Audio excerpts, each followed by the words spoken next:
नमस्कार, मैं हूं प्रखर श्रीवास्तव। हमारे खास कार्यक्रम पूरा सच में आपका स्वागत है। और खबरों की दुनिया में पूरा सच बहुत जरूरी होता है, क्योंकि झूठ से भी खतरनाक होता है अधूरा सच, और उसी तरह खतरनाक होती है अधूरी खबर। इसलिए हर खबर का पूरा सच हम आपको बताएंगे, वो भी तथ्यों, तर्कों और सबूतों के साथ। तो आइए बिना देर किए देखते हैं पूरा सच।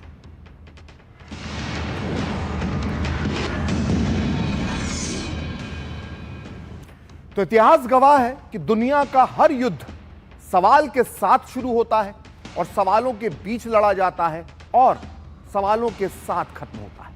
ईरान और अमेरिका के युद्ध में भी यही हुआ। युद्ध से पहले सवाल यह था कि युद्ध कौन जीतेगा। युद्ध के दौरान सवाल यह पूछा जा रहा था कि यह युद्ध कब खत्म होगा, और जब यह युद्ध खत्म हो गया है तो अब सबसे बड़ा सवाल यह है कि आखिर यह युद्ध कौन जीता है, ट्रंप या ईरान, क्योंकि दोनों ही अपनी अपनी जीत के दावे कर रहे हैं। इसलिए आज हम पूरा सच में आपको तर्क और तथ्य के माध्यम से बताएंगे इस युद्ध का नतीजा क्या रहा। साथ ही आपको बताएंगे कि जिस सीज फायर के बाद दुनिया चैन की सांस ले रही है, क्या खुद उस सीज फायर की सांसें स्थायी हैं, या फिर यह सीज फायर जल्द दम तोड़ने वाला है, और अगर ऐसा हुआ तो क्या होगा पूरे पश्चिम एशिया का अंजाम, यह आज हम आपको बताएंगे। साथ ही आपको बताएंगे कि पिछले 40 दिनों में कैसे लिख दिया है इस 40 दिनों ने पूरे अरब दुनिया का नया इतिहास। तो देखते हैं पूरा सच पूरे विस्तार के साथ। तो 40 दिन बाद ईरान और अमेरिका के बीच सीज फायर हो गया है। दोनों देशों के बीच जंग रुक गई है। अमेरिकी राष्ट्रपति ट्रंप ने बताया कि ईरान ने 10 पॉइंट का एक प्लान भेजा है। उन्होंने कहा कि इस पर आगे की बातचीत की जा सकती है। वहीं ईरान की सुप्रीम नेशनल सिक्योरिटी काउंसिल ने यह दावा किया है कि अमेरिका ने उसका 10 पॉइंट प्रस्ताव स्वीकार कर लिया है। काउंसिल के मुताबिक यह समझौता ईरान की शर्तों पर हुआ है और इसीलिए इसे देश की जीत बताया जा रहा है। लेकिन सीज फायर के बाद भी पश्चिम एशिया में हमलों का नया दौर पूरी तरह से शुरू हो चुका है। पुराना दौर थमा नहीं है। ताजा खबर यह है कि ईरान के लवन आइलैंड की तेल रिफाइनरी को निशाना बनाया गया है। लोकल समय के मुताबिक सुबह करीब 10 बजे के आसपास हमले के बाद रिफाइनरी में आग लग गई। इस बीच कुवैत ने भी दावा किया कि सीज फायर के बाद भी ईरान की तरफ से ड्रोन हमला किया गया, जिसमें तेल के बड़े प्लांट, बिजली घर और पानी के संयंत्रों को नुकसान हुआ है। उधर राष्ट्रपति ट्रंप ने एक ताजा बयान में यह कहा है कि जिन भी देशों ने ईरान को हथियार देकर उसकी मदद की, हम उन पर 50% टैरिफ लगा रहे हैं। ट्रंप ने यह भी कहा कि अमेरिका ईरान के साथ मिलकर काम करेगा और अब ईरान यूरेनियम का इनरिचमेंट नहीं करेगा। वहीं अमेरिकी उपराष्ट्रपति जेडी वेंस ने साफ किया कि यह समझौता राष्ट्रपति ट्रंप की अंतिम सख्त चेतावनी का नतीजा है। उन्होंने यह भी कहा कि अगर इस बार ईरान ने धोखाधड़ी की तो अमेरिका अपनी आर्थिक और सैन्य शक्ति का इस्तेमाल करने से पीछे नहीं हटेगा। आप भी सुनिए जेडी वेंस ने क्या कहा। The Iranians are willing, in good faith, to work with us.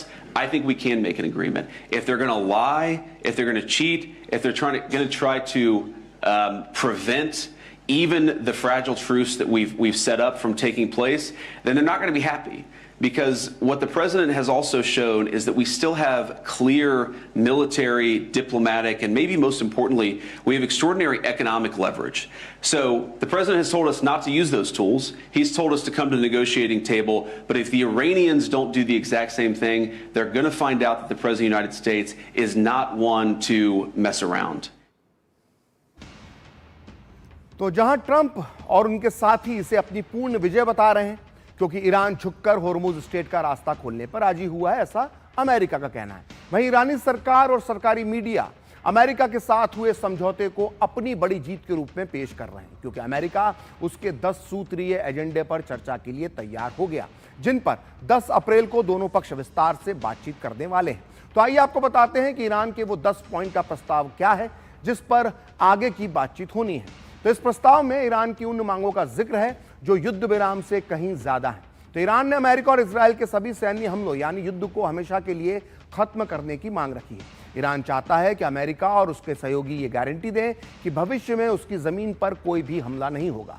इसमें लेबनान, हिजबुल्लाह सहित क्षेत्र में ईरान के सहयोगी गुटों यानी प्रॉक्सिस के खिलाफ चल रहा सैन्य कार्रवाइयों को रोकने की भी शर्त ईरान की तरफ से रखी गई है और ईरान की अर्थव्यवस्था को चोट पहुंचाने वाले सभी पुराने और नए अमेरिकी प्रतिबंधों को पूरी तरह से हटाने की भी मांग की गई है और साथ ही में विदेशों में फ्रीज की गई ईरान की तमाम संपत्तियों और बैंक खातों को तुरंत बहाल करना होगा, ऐसा ईरान चाहता है। ईरान चाहता है कि क्षेत्र के सभी सैन्य अड्डे और तैनाती केंद्रों से अमेरिकी सैनिकों को पूरी तरह से वापस बुलाया जाए।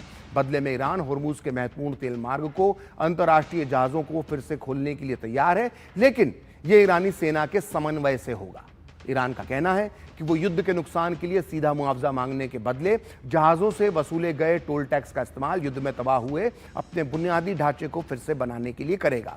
इस प्रस्ताव में यह भी कहा गया कि ईरान के यूरेनियम इनरिचमेंट के अधिकार को स्वीकार करना होगा, लेकिन ईरान ने यूरेनियम इनरिचमेंट की यह मांग संयुक्त राष्ट्र द्वारा जारी किए गए तेहरान के जो अंग्रेजी बयान में शामिल नहीं की थी, जबकि ईरान की सरकारी मीडिया द्वारा जो बयान फारसी में जारी किया गया है उसमें यह बात शामिल थी। और ईरान की मांग है कि इन सभी शर्तों को संयुक्त राष्ट्र सुरक्षा परिषद के एक बाध्यकारी प्रस्ताव के रूप में पारित करना होगा ताकि ये अंतर्राष्ट्रीय स्तर पर बाध्यकारी हो सके। तो विदेश मामले के जानकारों का कहना है कि 10 बिंदुओं पर अभी बातचीत होनी है और फिलहाल इसे अमेरिका ने स्वीकार नहीं किया है। आप भी सुनिए विदेश मामलों के जानकार कैपी फेवियन का इस पर क्या कहना है।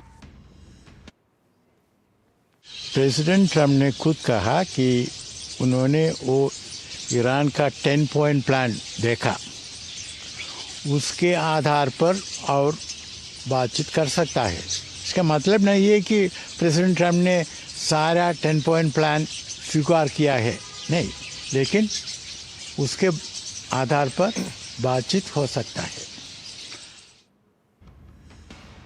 तो अमेरिका, ईरान और इजराइल ने 2 सप्ताह के लिए सीज फायर की घोषणा कर दी है, लेकिन घोर अविश्वास और संदेह के बीच पनपे इस सीज फायर का भविष्य क्या हो सकता है, इसके संकेत तुरंत मिलने लगे हैं। ईरान इसे अपनी जीत बताने लगा है तो अमेरिकी राष्ट्रपति ट्रंप भी अपनी विजय के संकेत दे रहे हैं। कटुता ना तो बातों में और ना ही बयानों में कम हुई है और ना ही हथियारों के मामले में।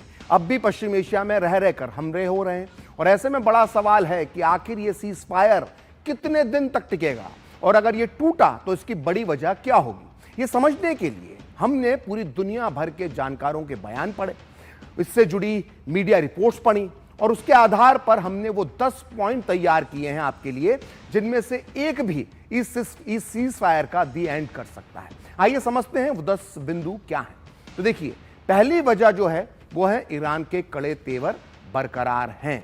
तो ईरान ने नीतिगत फैसले लेने वाली सबसे बड़ी संस्था जो ईरान की है, उसने जो उसका नाम है राष्ट्रीय सुरक्षा परिषद, उसने चेतावनी दी है कि हमारी उंगलियां जो हैं वो ट्रिगर पर हैं और दुश्मन की किसी भी गलती का पूरी ताकत से जवाब दिया जाएगा। इस बयान से अभी पॉइंट 1 ही रहने दीजिए, अभी पॉइंट 1 पर बात हो रही है।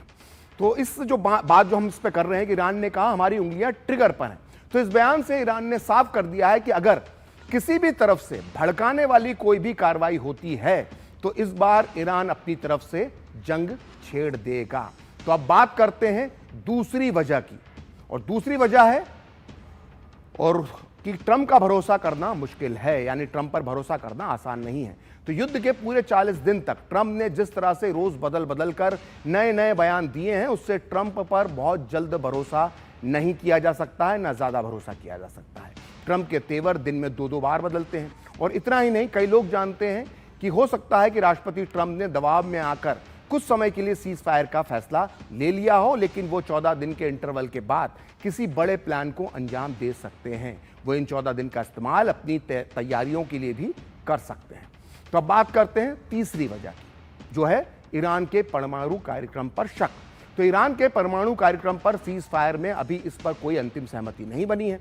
ट्रंप कह रहे हैं कि ईरान को अब यूरेनियम इनरिचमेंट की इजाजत नहीं दी जाएगी, लेकिन अगर ईरान यूरेनियम के इनरिचमेंट पर अड़ गया तो बात बुरी तरह से बिगड़ सकती है।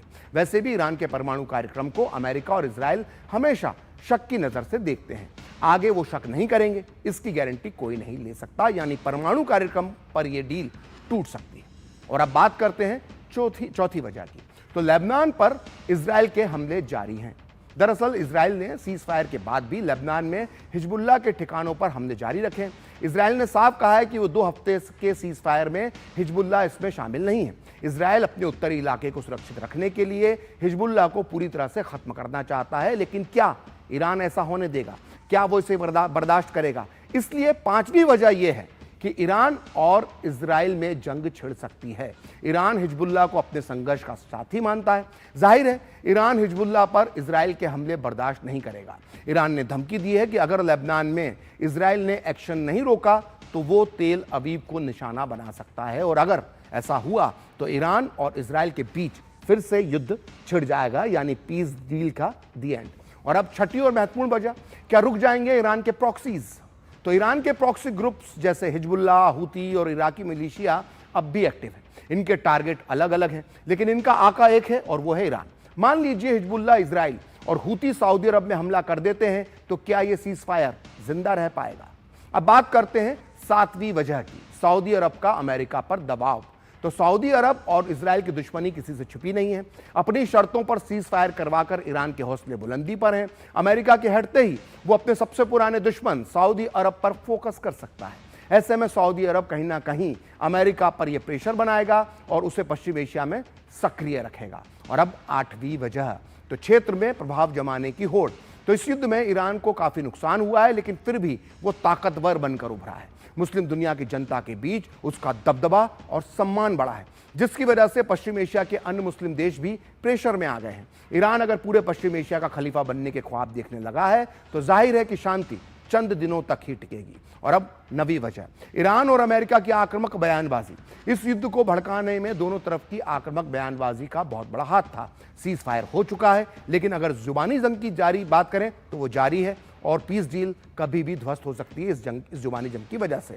और अब 10वीं वजह, सीज फायर सिर्फ 2 हफ्ते का है। किसी भी पीस डील यानी शांति समझौते तक पहुंचने के लिए 2 हफ्ते का समय बहुत कम होता है।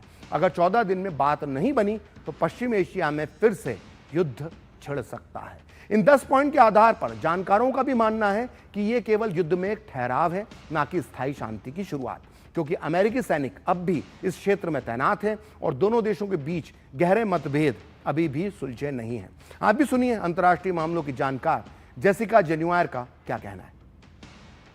So I think we see the parties on both sides understanding that they probably need, a cessation of hostilities of this military clash. But on the other hand, they both want to be able to present this as a victory and a success. It's a bit shaky.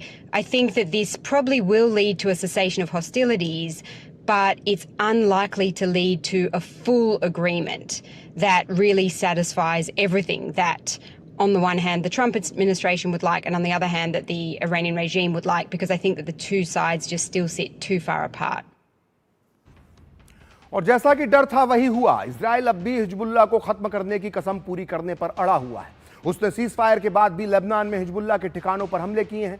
Israeli सेना ने दक्षिणी Lebanon के कई इलाकों में हवाई हमले और आर्टिलरी फायर जारी रखा है। टायर और सैडन जैसे क्षेत्रों में हमलों की खबरें सामने आई हैं, जिनमें कुछ नागरिक गंभीर रूप से घायल भी हुए हैं। दूसरी तरफ हिजबुल्लाह ने संकेत दिया है कि वो इस सीज फायर के मद्देनजर अपने हमलों को अस्थायी रूप से रोक सकता है, लेकिन इजराइल के लगातार एक्शन से स्थिति फिर से बिगड़ने की आशंका लगातार बनी हुई है। और अंतर्राष्ट्रीय स्तर पर भी इस बात को लेकर भ्रम है, सस्पेंस है कि क्या लेबनान को इस समझौते का हिस्सा माना जाएगा या नहीं माना जाएगा। तो इस बीच ईरान में जश्न का माहौल है और जैसे ही सीज फायर की घोषणा हुई, ईरान के शहरों में लोगों का हुजूम उमड़ पड़ा। राजधानी तेहरान की सड़कों पर जश्न का माहौल दिखाई दिया और 2 हफ्ते के सीज फायर ऐलान के बाद लोग घरों से बाहर निकलकर खुशी मनाते हुए नजर आए। लोगों के हाथों में ईरान के झंडे थे और मुंह पर जो है वो ईरान की तारीफ में कसीदे पढ़ रहे थे, नारे लगा रहे थे और ईरानी झंडों और नारों से पूरा आसमान गूंज उठा और हजारों की संख्या में ईरानी नागरिक सड़कों पर उतरे और सुप्रीम लीडर मुस्तफा खामेनी के प्रति वफादारी का संकल्प लिया। और लंबे वक्त से जारी हमलों के बीच ईरान के लोगों के लिए यह पल बेहद राहत भरा माना जा रहा है, क्योंकि ईरान और अमेरिका के बीच मंडरा रहे महायुद्ध के बादल फिलहाल छटते दिखाई दे रहे हैं और ईरान के लोग ये मानकर चल रहे हैं कि इस युद्ध में जीत उनके देश की हुई है।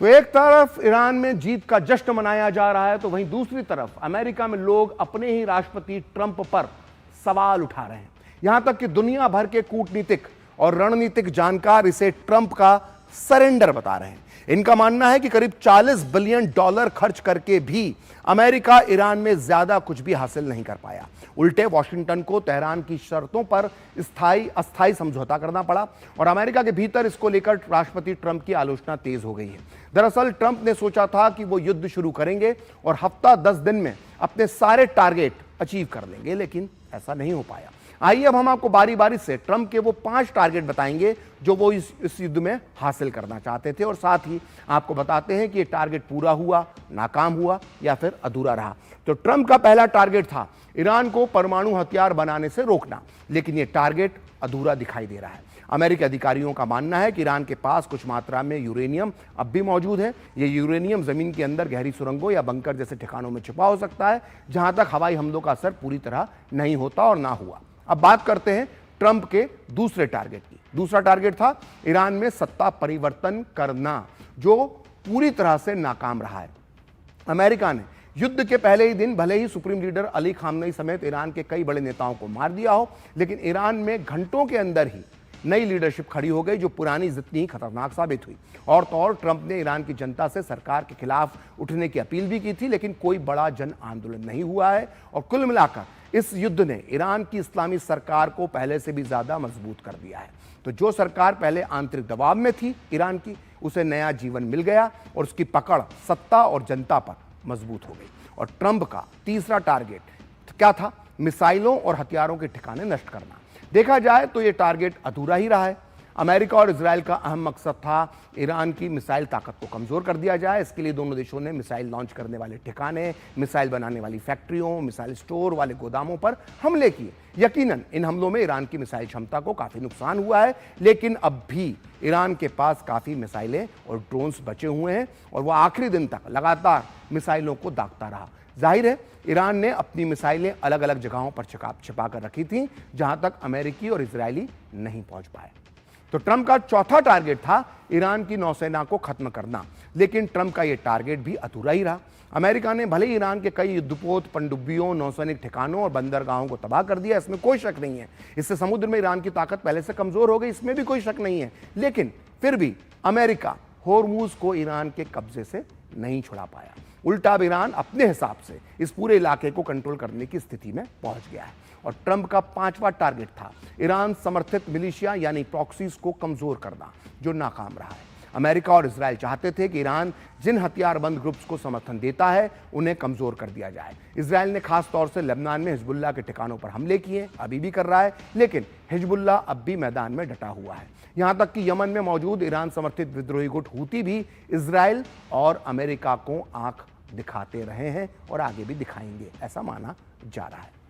तो पूरा सच में वक्त एक ब्रेक का, और ब्रेक के बाद बताएंगे वैश्विक तनाव में गिरावट के बाद भारतीय बाजार में आई मुस्कुराहट की क्या है वजह।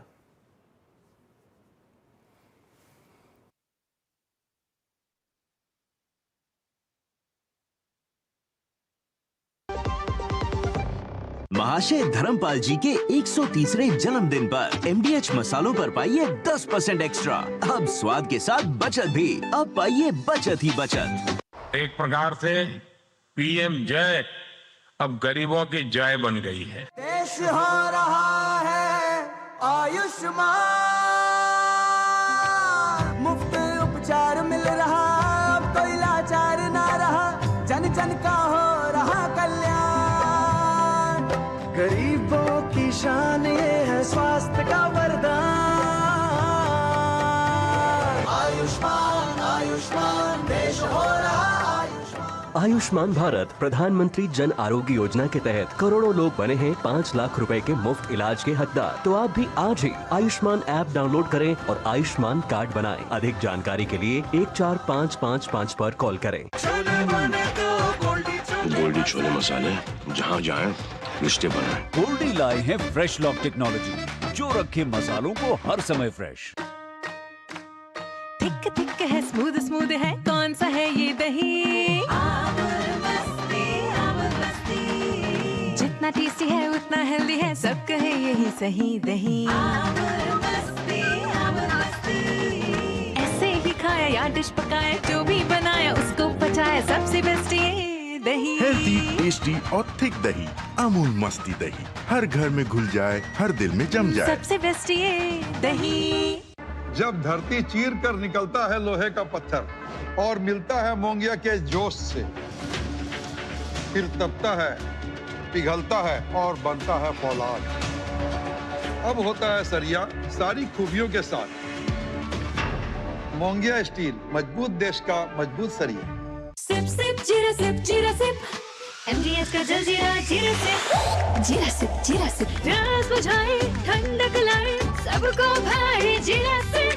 MDH का जलजीरा जीरा सिप। जीरा सिप, असली रिफ्रेशिंग, असली स्वाद, असली मजा। MDH।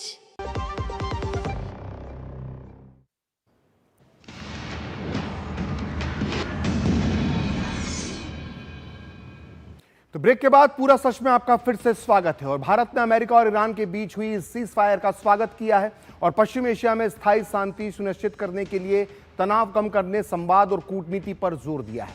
साथ ही होर्मुज से बिना किसी रुकावट के वैश्विक व्यापार जारी रहने की उम्मीद भी जताई है। देखा जाए तो अमेरिका और ईरान के बीच हुए इस युद्ध विराम का सबसे बड़ा फायदा भारत को ही मिलने वाला है, क्योंकि भारत अपनी ऊर्जा जरूरतों के लिए इस क्षेत्र पर निर्भर है। इसलिए यह समझौता भारतीय अर्थव्यवस्था के लिए ऑक्सीजन का काम करेगा।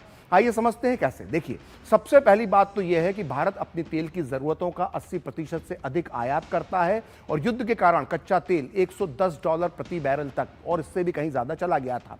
लेकिन युद्ध विराम की घोषणा के बाद अंतर्राष्ट्रीय बाजार में तेल की कीमतें 13 से 14% तक गिर गई हैं। इससे भारत का जो आयात बिल है वो कम होगा और विदेशी मुद्रा भंडार की बचत होगी। दूसरा फायदा देखिए, दुनिया के लिए हॉर्मुज सबसे महत्वपूर्ण समुद्री रास्ता है।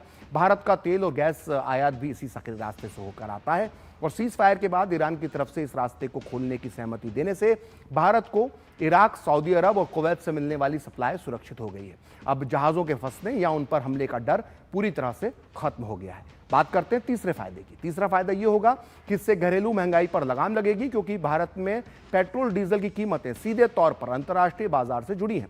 तेल सस्ता होने से माल ढुलाई की लागत कम होगी। इससे फल, सब्जियां और अन्य रोजमर्रा की जो चीजें हैं उनकी कीमतों में गिरावट आएगी, जिससे आम आदमी को महंगाई से बड़ी राहत मिलेगी। और चौथा फायदा भारत को रणनीतिक और कूटनीतिक मोर्चे पर भी होगा, क्योंकि भारत के ईरान, अमेरिका, इजराइल और खाड़ी के दूसरे देशों के साथ अच्छे संबंध हैं। और पांचवा फायदा यह है कि शेयर बाजार और रुपए में मजबूती आएगी, क्योंकि युद्ध की वजह से भारतीय शेयर बाजार में हाहाकार मचा था और भारतीय निवेशक पैसा निकाल रहे थे। लेकिन शांति की खबर से निवेशकों का भरोसा लौटा है और भारतीय रुपए के भी अब मजबूत होने की उम्मीद जगी है। और जानकारों का भी मानना है कि भारत के लिए विन विन की स्थिति है, क्योंकि अब भारत की आर्थिक विकास दर एक बार फिर से रफ्तार पकड़ सकती है। फिलहाल लेते हैं एक छोटा सा ब्रेक के बाद भी पूरा सच जारी रहेगा।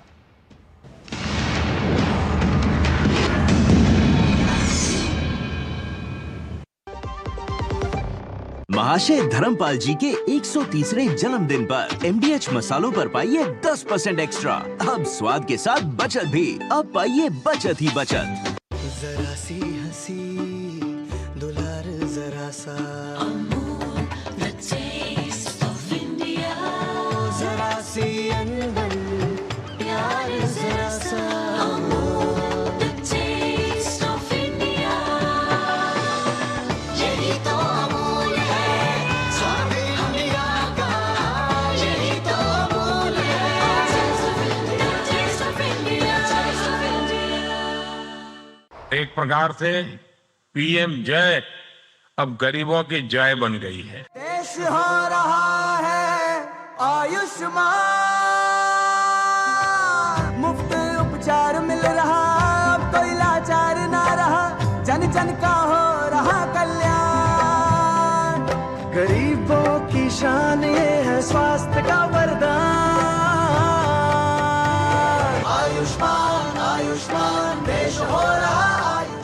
आयुष्मान भारत प्रधानमंत्री जन आरोग्य योजना के तहत करोड़ों लोग बने हैं 5 लाख रुपए के मुफ्त इलाज के हकदार। तो आप भी आज ही आयुष्मान ऐप डाउनलोड करें और आयुष्मान कार्ड बनाएं। अधिक जानकारी के लिए 14555 पर कॉल करें।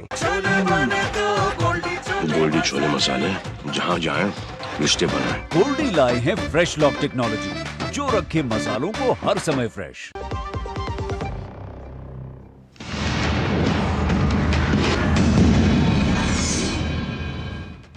तो ब्रेक के बाद पूरा सच में आपका फिर से स्वागत है। पश्चिम एशिया में हुए युद्ध की वजह से पूरी दुनिया में हाहाकार मच गया था। सारी दुनिया में पेट्रोल, डीजल और गैस के दाम आसमान छू रहे थे। एक महीने से भी कम समय में कच्चे तेल की कीमतों में लगभग 75% की वृद्धि हो चुकी थी। लेकिन इसके बाद भी भारत की तेल कंपनियां बिना कीमत बढ़ाए पेट्रोल और डीजल उसी कीमत में बेच रही थी जिस कीमत में पहले था। आइए आपको बताते हैं कि बाकी देशों में पेट्रोल कितने रुपए महंगा हो गया था जब भारत में पेट्रोल पुरानी कीमत पर ही मिल रहा था। तो देखिए, म्यांमार में पेट्रोल 70% महंगा हो गया था, नाइजीरिया में 58% पेट्रोल महंगा हो गया था और भारत में दाम बढ़े थे 0। उसी तरह से फिलीपींस में पेट्रोल 54% महंगा हो गया था, ऑस्ट्रेलिया में 52% महंगा हो गया था, लेकिन भारत में दाम बढ़े थे 0।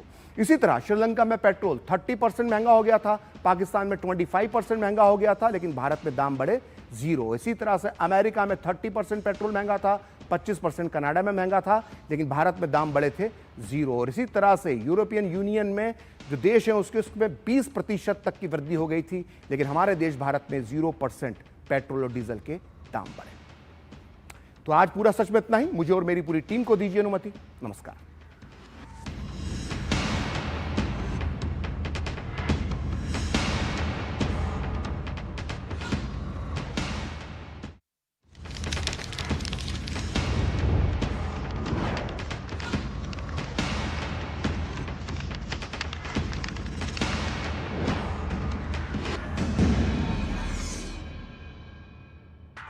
पूरा सच के प्रायोजक